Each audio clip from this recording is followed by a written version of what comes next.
Hey y'all, Trey here with the Next Gen Unscripted podcast. I'm joined by two amazing people, Kristen Loescher of Arsenal Events and George Barnick of Fredericksburg Technology. We just did the first intro without me messing up and stuttering. One take. So we're going straight into it. Congratulations. Thank you. I was just telling them how it's so hard to do it without doing multiple takes to do the intro. Yeah. But I did it. Like a pro. I'm so proud. I only believe in one take. So one take, yes, one take. That's all you get. Life lessons. Yep. So we are here today to talk about entrepreneurship. We had just an incredible event last week with these two awesome speakers and Brian Lamb of Collage Spa and a few other amazing people. Build your brand, start your business. What we're doing today is expanding on what we weren't able to talk about too much. Just we have more time here today to dive into those questions. So first off, I want to introduce these amazing speakers and entrepreneurs. First, we have Kristen Loescher, Arsenal Events. What is Arsenal Events, Kristen? So we are a full-service race timing company, and when people hear race, they think, oh, I'm motor cars or something like that, but we're timing road races. So running, walking, triathlons, and we view timing as three parts, really. So we set up their race registration website, provide timing services on race day, and then the results side of things. So when you're coming out to run, you want to know how fast you're going, right? Yeah. So we make sure that information is getting pushed out to you via text. You can see it on the TVs and all the things. So that's a little bit about what we do. Oh, of course. And I love how far you extend that service. I spoke to you about this when I was getting back into running, and I looked at her website and was able to see how exactly where I would place if I was to run in my age group. I was turning 30 the next week, so I was like, okay, I have my last chance to win in this age bracket. And her daughter, who's 17, beat me, but it was a good race. That was my 22-year-old. 22, okay. Yep. Yeah, she was fast, Yeah. And George, Fredericksburg Tech. What's Fredericksburg Tech, man? Tell me what y'all do.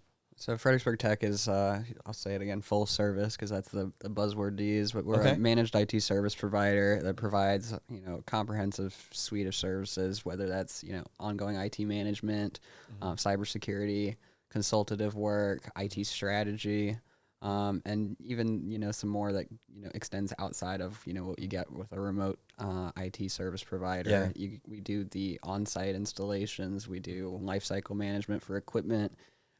We do commercial AV for conference rooms, background music, just anything like that.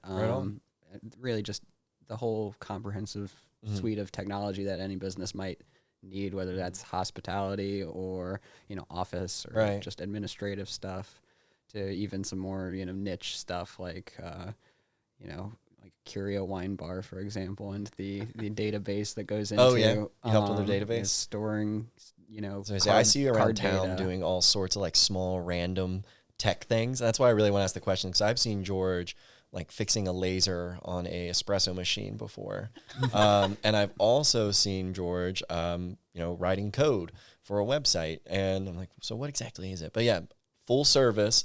I get that's awesome. You do it all. And it's not just me. I mean, it's important to state that I'm only one person. Yeah. I do a vast majority of some of the more intricate, consultative or very oddball type things. But we have exceptionally competent staff on network engineering, cybersecurity. That's awesome. Okay.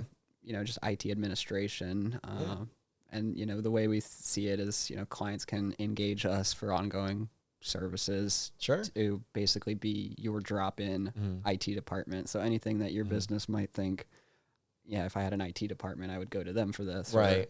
Or, I would have our IT director do this, or inform me about what we need to do for, this strategic venture or something. We are that drop-in IT department for an organization that couldn't staff it themselves. That helps really paint the picture, because it makes me wonder, if I do start my own business, who do I call with a very specific issue that is tech or IT, anything related, and that would be you all. That's a good way to phrase it, is your IT department, your tech department at a larger company, but you can find your local guy down the street and do it for you. Small or large scale, it's an advantageous model for both parties, since if you're running an accountant firm, you could have 4 CPAs and plenty of administrative support staff that handle your client accounts and, Yeah. all those deadlines and things like that. But are you really going to want to staff, an IT engineer and two IT engineers? Because what are you going to do when your one IT engineer needs to take a week vacation, can go a week without any computer support? Or if your company just doesn't have that much needs, and you just you can find a tech company to do those ends for you. Rather than staff it all yourself. Yeah. And we'll talk about that later about, as an entrepreneur, what can you do all by yourself and what do you need help for? Icebreaker question to get to know you two a little bit. Okay. I'm curious what you're all going to say for this. If you weren't an entrepreneur, what would you be doing right now? Not like right now, like, 3:00 on a Tuesday, but like in life, what would your job be, or not job? Gotcha. So the most recent position I left when I was working full time for someone else was the general manager at Pure Barre Stafford. Yeah. So if you've been around me a lot, I love Pure Barre. I still work out there 4 to 5 days a week because it combines the two things I love. I really enjoy shopping. My husband's not a fan of that, but I also enjoy working out. And so it's the exercise part to keep moving, stay healthy. But the other side of that is the community that a fitness center brings. Sure. I worked at multiple facilities in the area since we've moved here in 2005. And some of my best friends have come from working at those places, whether it be coworkers or people I'm working out with. Yeah. A lot of it's just the community and the fun. And I swear when you're suffering next to someone, there's a special kind of bond that comes from that. I think so. Yep. And they always talk about, if you ever go on to like blogs or, how to make friends, it's always go out to some sort of group exercise or group activity. And it's often places like Pure Barre and for sure. yoga classes and such. For sure. Yeah. And it leads to bigger conversations too. I mean, there are times where people have broke down crying after class because something happened in their life. And I feel like you're laughing together, you're crying together, and you're going through life together. That's beautiful. It's a very good, very poetic way to phrase it. Oh, thanks. I think so too. I'm gonna have to come out. George, what about you? What do you be doing? Honestly, it's a tough question because, small business, self-employment's all I've ever done, and, multiple iterations. But, community service is a big thing that I spend a lot of time doing when I'm not working. So probably, just more of that, just, whether that's working at the food bank or, volunteering at events or. I believe you're volunteering this weekend, aren't you? Volunteering or, involuntary, some volunteering. Yeah, I'll see you there. Riverfest? Yeah, I'll see you there, man. We're always, really, supportive of Riverfest and, do a substantial amount of work to help put that event on from a production standpoint. And that's, another, oddball thing that we do, but we do it because we can and because it's fun and it's important to our company culture too in giving back to the community. We're not a production company. We don't do events for profit or whatnot, but that's one, standout event that we have the capability, we have the, the labor force to be able to do it. So you have the passion to get behind it. Yeah. And I, like I said, I go and I work there. It's an amazing event. So you'd be doing a lot of volunteer work, getting out there and helping out. Yeah, something that, I'm no stranger to is just saying yes to something. I've been told by like multiple. Yeah, exactly. Like like a podcast. Multiple people have told me over the years too, like you miss every opportunity that you don't take. And you never know what's going to stem from, volunteering or community service or things like this. You meet people that you wouldn't otherwise, fall into the same circles with. Yeah. You get exposed to, things that you wouldn't otherwise be exposed to. I mean, it's advantageous for business too, because you find opportunities that wouldn't otherwise, appear if you're, when you're working with other organizations. Absolutely. It really opens the door for a lot of, relationships, opportunities, things like that. Yeah. I mean, you're doing, and at the same time doing something so incredible for the community. So yeah, I'll see you there. We'll have a good time. Yep. So entrepreneurship. We had the event last week. You all crushed it on the panel. Brian was our keynote speaker. We learned so many different things about his story and then y'all's story as well. Wanted to dive in today into a lot of those lessons that we talked about. I'm no entrepreneur, so I'm going to ask you guys a lot of questions. We can talk as much as we want about it. I didn't even tell you guys before we started how long this is supposed to be. Oh, we'll find out. We'll find out. And that honestly, that's the right answer. But usually we aim for about 30 minutes, and we're about 10 minutes in. Okay. So, but yeah, let's get into it. There's a lot of different questions. And I guess we could go into the story of your business in 2 minutes or less-ish. And I know that's almost offensive way to sum up your business story. But from beginning to end of the businesses you've started, could you kind of give me an idea of the growth and from the conception of your business to now and what it's looked like? Okay. I'll start with you, Kristen. Sure. Okay. So 2 minutes or less. Here we go. We can say 3. All right. Thank you. So I had worked with a couple of different organizations in the area, helping them open various fitness centers. Yeah. So I had that opportunity to see what it was like to open a facility from scratch, from the ground up. The hiring practices, what needs to be done on the HR side of things, financing, and a lot of those things, creating a business plan. So I had a lot of that experience. I always joke about it, and I say I had a midlife crisis in 2019. I turned 40 that year, and I don't know what it was about turning 40, but I started to feel halfway through that year that I was meant to do something else, right? There was something next, and I didn't know what that next thing was. So I gave my notice in October from the job I was working. I was the GM at a fitness and aquatic center. Loved that job. But I gave my notice in October and said, hey, I know it's a lot to have your GM leave, right? I'll stay on for the next 2 months. I'll get through this big event, and then I'm moving on. And so at that point, I didn't know what my next thing was. Okay. I had a part-time gig lined up, but I didn't have anything big. But at the Turkey Trot in 2019 was when I found out that the local race timer was retiring. So my husband and I had a running background, a fitness background. Our kids got into running. We were putting on a running club at their elementary school in Caroline County. So we did that, and we would time their mile races that we would host at the school. It was the worst kind of timing, but it was accurate, right? It was very tedious because it wasn't using any equipment. So I found out Vic was retiring, and I immediately went over to my husband, and I was like, Vic Culp is retiring. I said, we need to do this. And he's said yes. Like, long and short of it, he said yes. At first, he was kind of like, you're insane. What are we doing? But he had also expressed interest in being a race timer because he really likes that technical data side of things. And I liked let's put on an event. It's going to be fun. Sure. So we met with Vic. We came up with an agreement to purchase all of his timing equipment, got all set to go, hired on his employees, and COVID hit in 2020. So very quickly, the business went from like, hey, everything's great. We're going to take over from Vic. All of these timing agreements are lined up for the rest of 2020. And at that time, we had to pivot. We put on virtual events. We were doing whatever we could to keep something alive. But we lost 90% of our projected business that year. And so it was a long grind coming back from that, which actually led me to Pure Barre. So I wouldn't have had it any other way looking back at it, because that was one of the best opportunities that ever fell in my lap.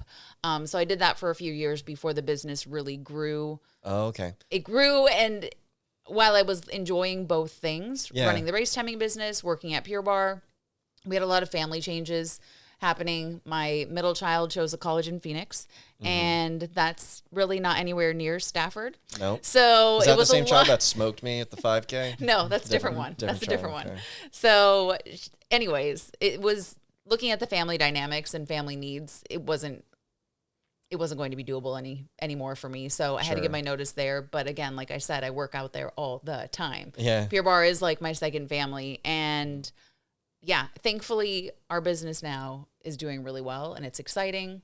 And didn't you all have growing? How many events this year? So we will end up wild amount. We will end up timing, I would say, close to 60 races, and we host 6 or 7 ourselves each year. But we're expanding that now, where we'll add a few additional races. So I mean, That's so many races. There's only so It's a many lot. Saturdays and Sundays in a year. I know. We're pretty busy. What Saturdays do you get off? So we actually get a nice break from mid-December until close to the end of January because there's not a lot happening and we don't really want anything to happen because we need that break, that time to reset and make plans for the upcoming year. So, but other than that, I mean, it's few and far between. Yeah. You know, we have that month and a half, like, let's take a vacation. Yeah. And I love hearing that because now, like, you went from the beginning where like, oh my gosh, COVID, 0 races to now 60. Yep. And then you had what a lot of entrepreneurs do, their businesses start and they have another thing going on, whether they're at their full-time job or a part-time job like you did. And that's something you have to do sometimes. Yep. You got to suck it up. Yeah. And as well, you can use that to fuel, like, you know, Pure Barre. I'm sure there's some Venn diagram of, I know you can't lead a class and sell your services, but you know these people that are as well involved in the health world, wanting to get fit and go to these races. So it helps to know these people. Oh, for sure. I'm sorry if I didn't hear it correctly. Did you end up buying the LLC or just the equipment? We bought the equipment. Okay. So the original organization was set up as a nonprofit. And fun fact, you cannot purchase a nonprofit. So it doesn't work that way, apparently. So we ended up purchasing all of the equipment that they had. Sure. And the events that they were hosting. And we ended up setting up our own LLC. So with my husband and I as co-owners. And is it for profit? Mm-hmm. Okay. Gotcha. Right. Well, that's an awesome story. Yep. Thanks for sharing. We'll dive more into all the lessons you learned along the way and still are, I'm sure. I'll switch over to George. Kristen, feel free to interrupt and ask any questions too. I meant to tell you that as well. You guys can interview each other. I'm just a guy. Sure. But George, same thing. Like, you know, where's the origin of Fredericksburg Tech and where are you now? I guess to start it off, I mean, it starts when I was probably a kid. Wow, okay. I'm in the last generation of, people who grew up were in an age where not every single household had a computer or internet access. And I was fortunate to grow up with internet access and a family computer that I'd spent as much possible time on as I could. So even from like probably age like 5 or so, being fascinated by the computer and, the capabilities and the incapabilities too, figuring out what limitations there were at the time and, trying to push the absolute limit with the hardware and lack of any resources that I had. It's funny. I would be totally afraid to do that. I'm like, nope, just do what it's telling me to do. Ranger Rick like fix his computer. I broke a lot of I broke the family computer a lot of times as a kid. I remember the family computer. I would not try. That's a thing in the sorry to interrupt. The family computer. Yep. Though, yeah. And as a kid, I'd want to make sure I'm like, oh man, I messed this up. Now how do I fix it so that I don't get in trouble? Right. So early computer troubleshooting. From a young age and reading forums and stuff to learn more about all of that. Problem solving behind it is so fun. Yeah, and by the time I was like in late middle school, I want to say like 8th grade probably. I was also I was ahead in school a lot too because I would spend a lot of time on the computer, also just like fast tracking like my grade school. I can see that about him. To the point where like math, for example, was always really interesting to me. So was history as a kid and a little bit of science too, certain parts of science. So I was like, I would read and study stuff on the computer a lot too, so to the point where it put me ahead in school. But by my 8th grade year, I finally got like my own computer. Like a really, really low-end laptop. And back then, like cheap laptops, I mean, even to this day, cheap laptops are cheap laptops. They're not durable, and they don't hold up to a kid using them, which is why they're cheap. Because they're supposed to be replaceable, and it basically started falling apart. The hard drive ended up failing after like a year or so, and, I had, having no money, I can't go buy computer parts, and I also, didn't know at the time, that certain components and computers were just known to fail. And so I couldn't just go to my parents and say, hey, like this thing's broken. Like, can you warranty it? Or like, can we go get like new parts? I felt like I was like, oh man, I must have broken that computer. Maybe it was my fault. So I didn't want to, I wanted to solve the problems on my own. So I ended up, at that time, that was back before you could get Windows, installation media for free or just put it on a flash drive easily. And now like you'd have to go to Best Buy or to Office Depot and buy the actual disc, which wasn't going to work for, you know, an 8th grade kid. Yeah. So I ended up getting into Linux systems. So I ran Linux on my personal computer, which is a free operating system for people who don't speak tech, but, you know, more technical than, you know, your Mac OS or Windows computer. But also kind of the backbone of what makes up all of the servers in the internet and you know, data centers and things like that these days. So I got like early dose in server administration from doing that. And that also kind of goes into my next, you know, passion with technology was, you know, as a kid, you know, I couldn't do software engineering professionally or anything. I couldn't go like apply to be a software engineer at, you know, age 12 or 13 or whatever. So I found a lot of open source software communities online. And that's the cool thing is if you don't know about, you know, software is a lot of the software companies that are out there in the world are built on projects that are maintained and developed by just the general public, you know, other engineers that want to, you know, build an underlying source code that other people can use and derive for different products. That's nice. And nice someone else did a little of the work for you. The good thing is, you know, when you're for an open source project, nobody cares if you're 12 or 60 as long as you write good code. So it's a really easy entry point to start contributing. So you were working away, you know, in the mines of software in middle school. Well, I guess that's freshman year. But wow. So you had this knack. You were practicing it, you know, I guess freelance. You don't get paid for that, do you? Yeah, no, it's just, you know, it's just free. It's voluntary contributions. So, so you've carried on those skills and passions. You get to your adult life. And then when does this become, whether it was a job first, I don't know, into then your own business? So like I said, I kind of was fast tracking my school at the same time I was, you know, just pursuing passion in tech. So by the time I turned 16, I started at Germana thinking I wanted to get a 2-year degree by the time I was 18 and then go into a computer science program, at wherever I could get in. Unfortunately, I pretty much did the bare minimum in school, but at this point so that I could spend the most effort and time learning new things rather than, you know, taking tests and doing homework on stuff that I've already learned. So I could pretty much test out of most classes, but about this time, something with the state education system decided that like you could pass every test, but if you didn't do your homework, you were still going to fail the class. So I started failing out of classes just because I wasn't doing the homework. But instead, I was, you know, at home on my computer doing, you know, software engineering and just, you know, learning as much as I could beyond what they taught in the classroom. But Germana had an opportunity that allowed me to leave high school without a degree. I got my GED through Stafford County. Wow. And started an associate's program in general studies. And about a semester in, I got bored of that because I realized I was like, wait, this is all the same thing that we were just doing in high school. So I start to see some repetition. I wanted to I know this already. I wanted to get to the point where like I was going to be learning new stuff or doing something applicable to a career.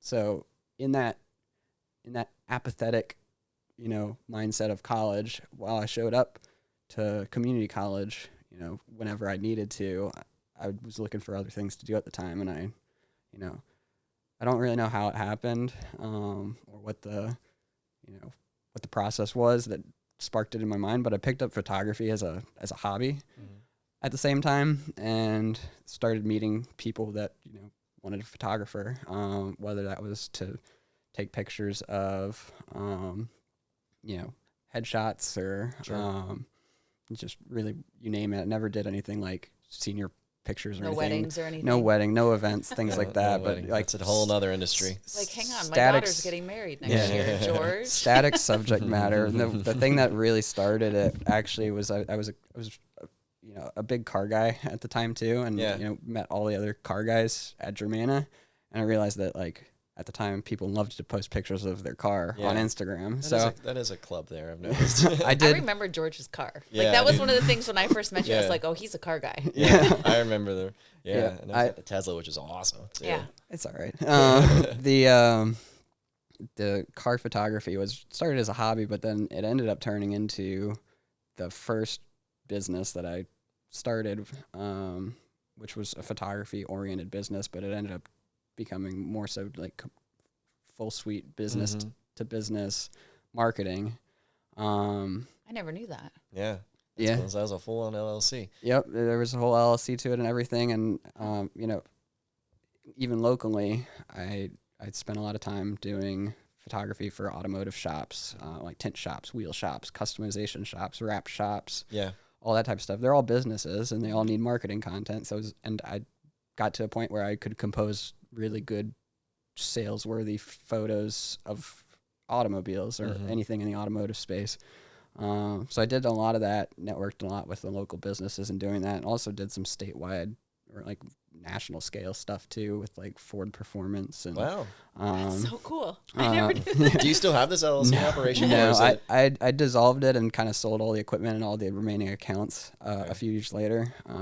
But long story short, the parts of that business that I took away was, learning how to scale.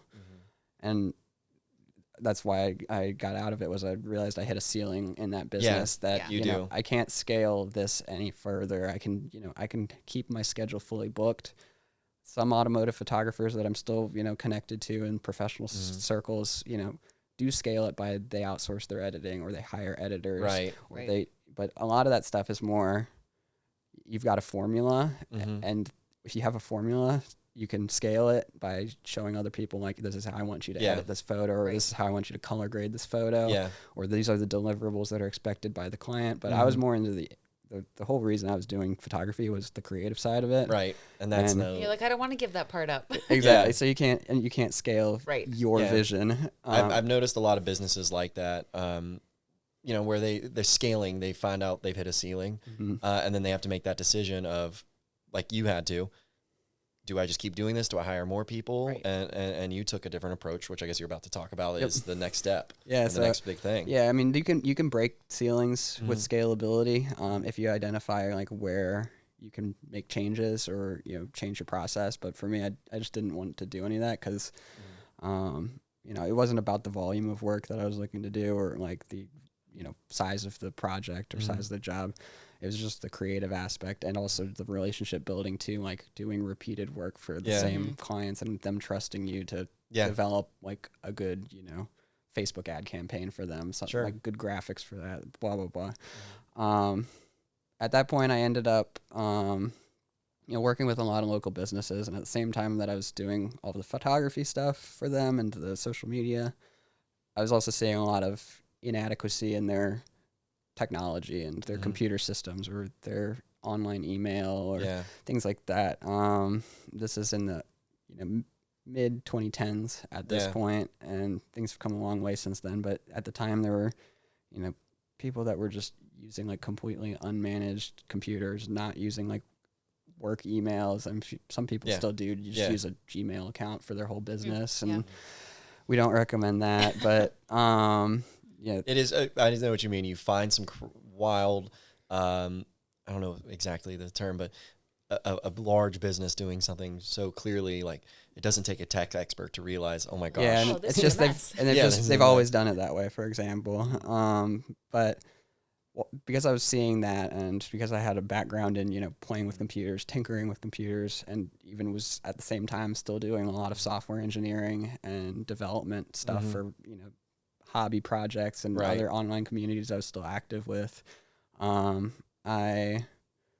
kind of pivoted and identified that there's a real need for small business IT services and ongoing IT support services for these organizations that don't have an IT guy internally. And it's by no means that says that, if you're a small business owner and you have a social media person or a photographer that you hire to do your social media, they are by no means going to be your IT person. Right. Yeah. It's just different skills. Coincidental that I was really, passionate computer person and also a creative, photographer and, marketing professional at the same time.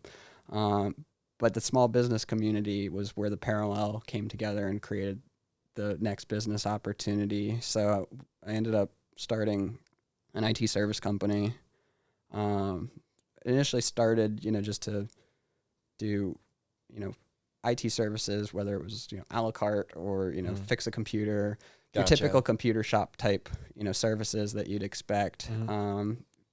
And, grew that for several years and became pretty well connected in the community with a lot of different professionals, with the Chamber of Commerce and a lot of other, organizations and outlets. So scaled that for quite some time, to a point where I had a business partner in that, a friend from high school, and we basically grew to a point where that business wasn't going to work out as a partnership anymore. And you need to do your own style. Exactly. Your own business. Yeah. The vision that we started with and that I started with and the values behind that kind of shifted.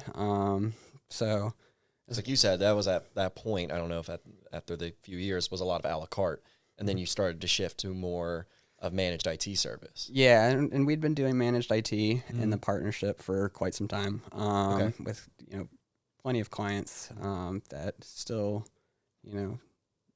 get managed IT services to this day. Sure. But the real difference was for me, like, providing IT services is more than just like a transactional relationship. It's more than, I'm a small business owner and I know I have computers, so I want to hire this company to manage them for me and make sure that they're patched with updates and make sure they've got the latest, security software and security updates. Yeah. There's a lot more, like that's the bare minimum of what like managed IT services would look like for a business relationship. But for me, the real value is understanding the client thoroughly. It should be a relationship where you get to see a lot of their business and be able to help them with things they may not even know they need help with. Exactly. Like identify opportunities, and also, hear their side of the story too. Like, what are they trying to accomplish and how can we help? Even just right before this podcast, I was meeting with one of our clients. Right on. I won't tell you who, but another chamber board member, Secret. Technically. Okay. And they stopped by just to talk about, what their plans are, how they can make better use of their team, and their office. They have a physical office location, but they want to expand their workforce, but don't want to have to get a new building. Right. So how can you, utilize the technology systems you have where people can, work modernly and, adaptively, where, you could pick up your laptop and take it home, right, or work at a different desk one day, and you're not bound to like that one workstation or that one office. So that you're going used to. Beyond and doing almost a consultant role at that point. That's awesome. So you're going everything that you can do for them. Exactly. Yeah, and I feel like that's a big part of what you do, because I remember, I joke about, like, this young kid comes into my office and he's talking to me about IT and all this stuff when I was working at the Rouse Center, and they ended up doing our IT services and stuff. A lot of it comes down to, yes, finding out what we need as a business, and then, but also the second step is explaining it, right? So like, hey, here are our recommendations, and here's why, right? Because a lot of times, sometimes when you don't understand that fully, right, which is why you outsource something like that. I didn't go to school for IT. Right. And so to be able to have the explanation to go along with it is also very helpful.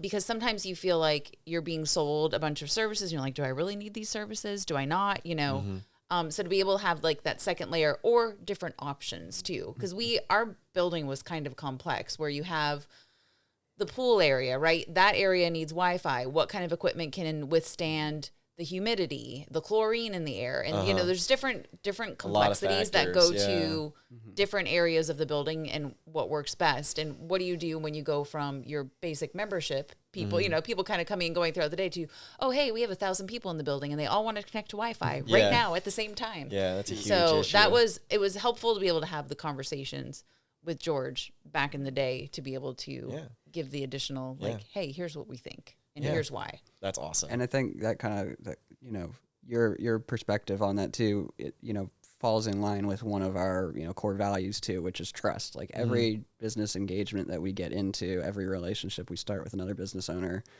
relies on trust. Because, historically there are plenty of industries that are very salesy or very pushy, and the IT industry is not,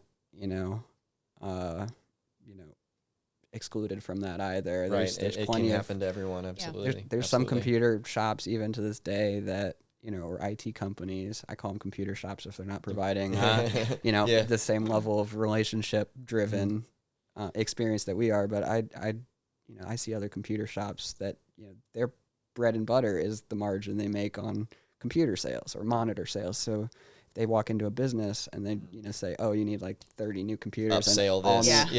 Upsell this, upsell that, or like you need this extended warranty, this and that. It's like we don't do that. We do make a margin on hardware, obviously, because we're a business, and it would be silly if we didn't. But that's not our driving force. Yeah. Well, and I think that trust. You're in the business to make some money. Well, consumers, they see that and they look out. Like when I go get my car fixed up, I don't know exactly what is or isn't wrong with it, but I am very cautious and critical because you always hear like they're gonna want to replace that air filter, right? And the same thing when I go, no, I'll do it myself. Right, exactly. So people see that, and you have to build that trust, and that's why all the years you spent building community was so important, because now I think people, at least in this region, this community, they know you and they know you as well, and they know that you're not gonna nickel and dime. They trust you, so that's important. And there's a lot of different ways to build that trust. Yeah. I wanted to ask a question that I ask this a lot in interviews. I like sports. I don't know if you all do. Of course, you work with some form of sports, of course. Yep. You think about winning the Super Bowl, or you just scored a goal and the celebrating. You do a knee slide into the corner and like hit the flag in the corner. You're screaming with your teammates. Those big, awesome, concrete wins. Those big celebrations. That is very different. I don't get to really do that in my day-to-day job, Right. But I You're not going, Carly, Yeah, go in her office and do a little confetti cannon. I should. Honestly, I should. I wanted to ask you too. What is? I want to ask you too. What is that biggest win you think that's been in your business? The closest thing to you having that awesome celebration, and if not just the biggest, what are some of those wins that you do get to celebrate? Whoever wants to go first. Okay, so our biggest win, even though it was not the biggest race that we've ever hosted, was bringing back the first in-person race to the area.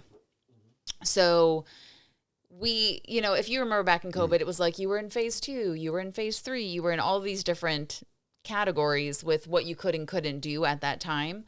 And I was like dying to put on a race. I wanted, this is what I had the business for. So I found out that Virginia was moving to phase 3 effective June 30th. Okay. And I had really wanted to bring a 4th of July race back to the area because I knew the local organizer wasn't going to host theirs. They were only going to do a virtual option. My camera battery just died. Okay. Keep talking. Okay.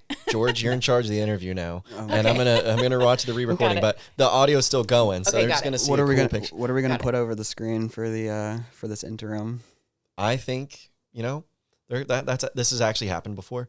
So we get to charge the batteries. And last time we just did a picture, but I think we can be funnier or more creative. Yeah, so I think you could put, if you want to avoid technical difficulties like this. Yeah. First of all, change your batteries, but also you could call a company to manage that for you. Call a tech guy. I like it. Well, you're all right. You're in charge of the line of questions. See through what she's talking about this July 4th. Okay. And then we are going to get an awesome backdrop. I'll be right back in like 5 seconds. Keep talking. Okay, so I found out Virginia was transitioning into phase 3 on June 30th. So at that point, I had already had tentative plans. I wanted to make this 4th of July race happen. So I reached out to Stafford County, and I said, hey, guess what? We're moving to phase 3. And you told me that if we were in phase 3, I could follow those guidelines and host a race. So they said yes. And we spun up a race in probably 7 or 8 days. Wow. We didn't have T-shirts ready in time because generally that's 2 weeks lead time for that. So we didn't have shirts. However, we had an in-person event. And some of the cool things that happened that day were, one, I remember specifically my friend Michelle came up to me. She works in healthcare. She came up to me and she said, you have no idea how much this means to me that I am able to be with my people, running a race, burning off steam, whatever it is, because that's what makes her happy, right? Coming out and running races with the running community. So she was a nurse dealing with a lot with COVID, right? So the fact that she was able to come out to be able to run on the 4th of July meant a lot to her. Yeah. The second part that's kind of cool is we had quite a few people who worked for the Marine Corps Marathon come to participate in our race that day because they wanted to see what we were doing to follow safe guidelines to be able to host a race. So they came, they ran it. They implemented some of the things that we had done at our race when they hosted some of their races in the future. But it was kind of cool / terrifying, right? Yeah. Because in that moment, you didn't know how it was going to be received. People felt very passionately about how COVID should be managed one way or the other. And so we had a lot of people, but also you had that option, right? If you don't feel safe and comfortable coming out, don't come. You don't have to come and run. However, if you do and you want to run, guess what? We can put this on in a really safe way. So that was awesome for us to be able to bring the first race back to the area because it meant a lot to the running community, right? Yeah. They were so excited to be back. And then I would say the second win, I mean, it was bittersweet leaving Pure Barre, but to be able to say like, hey, this business has grown enough now where I can step away from that and full-time only really focus on Arsenal events. That's would probably awesome. Be my second win. That has to be, like I said, I don't know if you did a celebration for it, but I can just picture like, cutting that ribbon, like getting out of the office that day, the last time leaving Pure Barre. Yeah. Bittersweet. Well, no, I cried. But like, very bittersweet. But cried just for 3 weeks. I don't know, being like, I did it, I pumped up, I made it. Yeah. Oh, it's awesome. George, do you have something like that?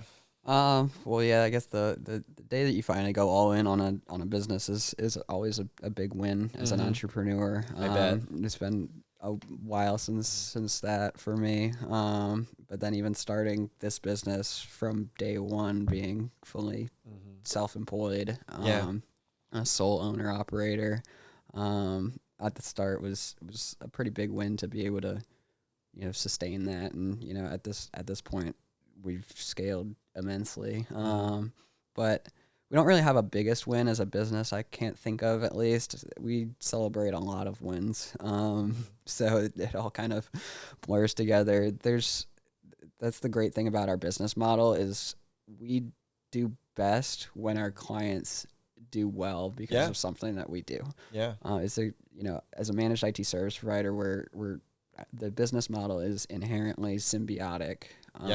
The more efficient or the better of a job we can do at making sure that our clients' tech works flawlessly for them allows our clients to scale so they get bigger. Therefore, our account with them gets bigger. And, if we're saving them time and they're not having a ton of, tech headaches or issues pop up because we're managing it so well, they're not calling us as much. So it's, a much less Win-win demanding. for sure. It's a much less demanding account in that case too. There's some businesses that are just so complex that there's always going to be tech needs so that they keep us busy, but the fact that we can manage it so effectively to minimize any interruptions for them, we save our time, we save their time, Right.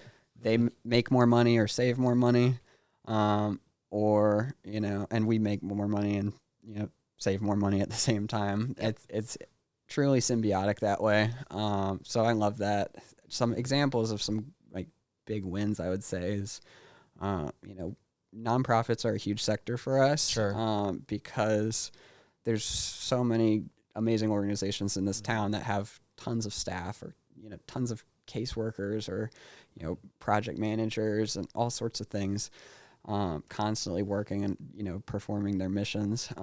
So they're always, really good engagements for us because we can optimize their tech to work as effectively for them. In some cases, or in a handful of cases, nonprofit leadership might be hesitant to engage in IT or any sort of third party ongoing bills. Bills. But that's where we position ourselves is so much more than just a bill. And like I said earlier, we try to make it so that it's not just a transactional engagement. They're not hiring an IT service provider because they have to have an IT service provider and that's it. They're hiring us over all the other IT service providers in town because not only are we going to manage and guide them through their IT, management needs, but we're also going to be at that strategic resource for them where, they can look at us and say, we're getting this grant to expand this program. How can we make this, program as efficient or, effective as possible with, the tech and the services that you provide, whether that's, something in, health and, like in the health sector, for example, every single case manager that you might have, and I can name some examples of some clients that we've had truly great success with in the nonprofit space. I mean, Fajas is a great example, and Micah, both of them have caseworkers, and their staff directly work with community members that really need those services, and we are able to make sure that every dollar, because with being a nonprofit, those dollars are very limited. Yeah, fundraising is critical, and so we want to make sure that the dollars are being spent in the right and most effective areas. And it has to be so rewarding when you do it with the nonprofit and the wins just aren't a better system, but you see that actually helping people and then to an extent saving lives. Exactly. Yeah. So that can be huge when you're getting to those nonprofits. We're talking about Riverfest this weekend. Your services don't just mean, okay, like Chamber of Commerce can when we call our tech provider and get help, like, okay, we fix my headphones or the printer isn't working. It's not just you're fixing a printer. You are actually helping the river become a cleaner place. You are helping Micah get people in homes. So that's huge. And I could definitely see why you'd want to celebrate that. Yeah, there's been examples too where, leadership, and especially at the board level of a lot of nonprofits, want to see numbers. And if the only number you're looking at is the price of the managed IT service bill, then you're not looking at the full picture. Since there's been instances where we've gone into a relationship with a nonprofit knowing that we're more expensive than their last provider, but we, our experience in that field instantly translates to new grants, better, cost optimization and cost efficiency in other areas of what they're spending their money on. Well, I think if you lead with that honesty, like you do, I think they see that, and that speaks abounds about, like you said, with trust. I want to ask you guys a couple more questions before we wrap it up. I'm going to ask one for Kristen, then one for George, and then we'll just say goodbye. All right. We've mentioned this a little bit earlier. We were just talking about, getting new services. You run the company. What services do you try to do all by yourself, and when do you know you need to stop and get help? It's no longer time for DIY, do it yourself. You got to call in for help. Because a lot of times I see a lot of entrepreneurs doing things that, you save so much time and money if you can learn to do something on your own. Tell me, maybe one specific story and, a time when you needed to call for help. Right. So definitely 2020, 2021, I was doing it all. I had to. Yeah. So down to I established our QuickBooks Online account. I set up our chart of accounts. Because I had done that before in previous workplaces I had been. So I had, I had that experience. I knew what I was doing. But as far as filing taxes, no. Obviously, we were working with an accountant. But then it got to the point where I said, hey, really there needs to be checks and balances, especially when I started to draw a salary from the business. Where I wanted someone in accounting doing my monthly reconciliation. So I do outsource that. And of course, again, have an accountant work on our business taxes and personal taxes every year because I'm not touching that. I want to make sure I'm good with the IRS. Yeah. But and I would say the second piece that I would like to, when I can, because a lot of it comes down to the financials, right? is outsourcing the social media marketing side of things, because that's something that I'm generally still doing. Yes, we hire photographers for race day because that's important for me, that athletes are getting quality photos. It's not me and my iPhone, right? At the races we're hosting. Yeah. I have a professional photographer coming. Those race photos are free to all the athletes. They're getting great photos of themselves from race day. So there are certain things that, yes, I can fit that into the budget right now, and I'm able to make that happen. But I would love to have someone kind of take over all of the social media and marketing side of things, because that's time consuming for me. Yeah. And my time would be better spent elsewhere. Yeah, I think it's a matter of looking at your resources and what time do you have available. And, you have a family, so you have to consider all of these other factors.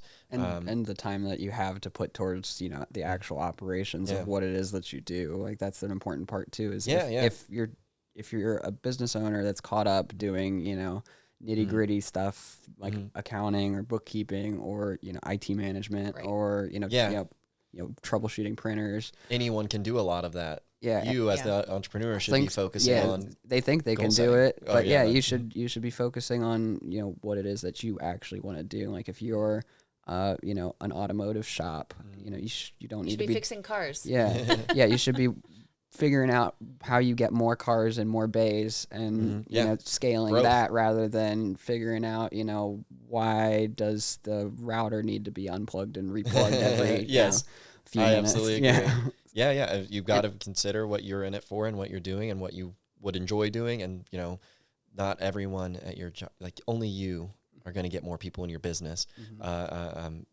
Anything that you're doing that's not contributing to your underlying business's mission is just a distraction. Yeah, you can be slowing yourself down. So when you DIY, you should definitely be looking at, the time you're spending there. If a project, sure, it might be $1,000 to get someone else to do, or an employee to less. You got to think about how many hours would you be spending there, and not going crazy. And as well, you can just save so much time or more damage if you do something you're not able to do. You try to do your own taxes, you try to do your own insurance, you try to do some wiring in your lights, and then the next day they come in and the lights aren't on. Yeah, so. I'm not doing that. George, a question for you. What is a myth about entrepreneurship you wish people would stop believing? One time you answered this question to me in a sidebar conversation. I'm curious if it's the same one, the same answer. Oh man, I don't remember what I would have told you then, but there's so many. Yeah. Just one. We got to wrap up. So common one, I guess, is that if I guess this is probably a less common one, but it's probably good content. That's what we just want, because you have a business idea doesn't necessarily mean it's a good idea. Okay. If there's plenty of opportunities that people might think like that you could create a business out of that, but a lot of times I see it's really not more than a hobby. In some cases, like find out your passion is not a profit. Yeah, which is not to say that you can't turn it into one, but it requires a lot of consideration, and that's why I think that before you just start an LLC and start a business, coming up with the business plan to start is a really important first step. Like, what's your go-to-market strategy? Who are your customers going to be? How are you going to find customers? Get that reviewed by, some peers how and then some other people who would Right. tell you very strictly. Some other entrepreneurs, hey, you've done this recently. Yeah. Tell me. How do you establish a brand? That's another thing that you shouldn't necessarily DIY. Like, there's plenty of great, branding professionals that will give you the toolkit that you need to go to market with a brand identity. But, going into the topic of the next gen, event last however many weeks ago that was, building your brand is an important early step in the business, and it goes a lot deeper than your name, your logo, and what services you're going to provide. So really thinking about who are you going to surround yourself with? Who are you going to, who's going to make up your customer base? Yeah. Where are you going to be active in the community? How are people going to find you? Right. And what's the actual purpose and the mission behind what you're doing, rather than just, you could start a landscaping business and, mow as many lawns in a year as you possibly could. But like, what's the mission, and do you plan on scaling it beyond just a sole proprietorship? Yeah, you're gonna hire some people. Right. Like take on investors. Yeah, thinking all that through early on is really important, because every business starts as an idea, but ideas are not businesses until they've been, thoroughly thought out and developed. And sometimes, and I've done this myself, sometimes you've just got to start doing it. And doesn't need to be perfect. Yeah, if you figure it out over time and work out the kinks, and sometimes maybe even just dial it back. Like my first business, I decided this isn't going to scale. I'd sold all my photography equipment and sold the remaining accounts that I had on a recurring basis because it was just, it wasn't a long-term play, and it wasn't, it was a business, but it started as a hobby. Right. That's honestly a really great way to frame it. Yes, it was a business, but it wasn't a long-term growth. You knew the scaling wasn't there, at least with your passion to, do what you want to do for the rest of your life. Yeah. That's huge. What you had talked about with me in the past was the myth question. The answer you had given me was how hustling as an entrepreneur gets old and it's going to burn you out. We talked about it on the previous podcast, so we don't need to jump into it too much, but Savannah and we were talking about, how you had mentioned it, and you will burn yourself out so quick. Like, yes, you can get a lot done, and you probably can't afford to go on super long 3-month vacations as your own boss, but you got to take time for yourself. You cannot just run your business 24/7 because you're going to run into the ground. You can't do it all. You have to ask people for help. Right. You have to take breaks. You are going to, it's just, I don't know if that's all things you would agree with or what you meant when you told me that, but that's what I remember vividly from you, and being really appreciative to hear that. I don't run a business, but thinking about my own work ethic in life. Even as an employee of a business or anything, there's that work-life balance, and that's a whole different topic for a whole. They talk about it extensively. At least when I went through Leadership Fredericksburg too, and it's truly an important consideration, and something that might require some coaching or training if you've never ran a business before. Yeah, because especially as a sole proprietor. If every hour you spend working equals more dollars on revenue, you're going to want to keep working as many hours as you can. Get addicted to that. But that hustle mindset does, come at a toll over time, whether it's with your health, your relationships with your family, your personal life balance, and things like that. So really, keeping in touch with that and in tune with that is important too, as an early entrepreneur, because if you want to be an established business owner who makes it 10 plus years in business, you can't do that. You might make it like 3 at that rate, but it will burn you out, and you need to scale, you need to delegate. Absolutely. Yeah, you can't do it all yourself. Outsource what can be outsourced, and continuously be improving whatever efficiencies you can create. Absolutely. Well, thank you so much for sharing all that. We'll wrap up here, and I think we have a lot of good content here, and I like to think we've learned a lot more about entrepreneurship today. I've learned a ton about your individual stories, and I think we can draw so much from there. Thank you guys for speaking at the event last week. Thank you for being here. Was it last week? It seems like a year ago. Might have been a week and a half. Week and a half. I don't know. Yeah, I can't remember. It was the 4th, right? It was September. Yeah, it was a while ago. 10, 11, 12-ish days as of recording right now. But thank you all so much. We have a couple other things going on in Next Gen. If you guys want to come out to our 505s and meet us there for a drink at the Country Club, that's October 9th. If you want to volunteer with us at Riverfest, I don't know if this video will be up by then, but that's September 20th. But you should. Yeah, you should do it either way, retroactively. Put in your calendar for next year. Okay. Yeah. And you can still donate to clean up the river, or come out and help with any time with the Friends of the Rap. So a lot of great stuff going on. We have a cornhole tournament as well, November 15th. Save the date. Thank you guys so much for being here. Thanks you for sharing. Thanks for having us. Yeah, it was lots of fun. We'll sign out. See y'all. That's a wrap.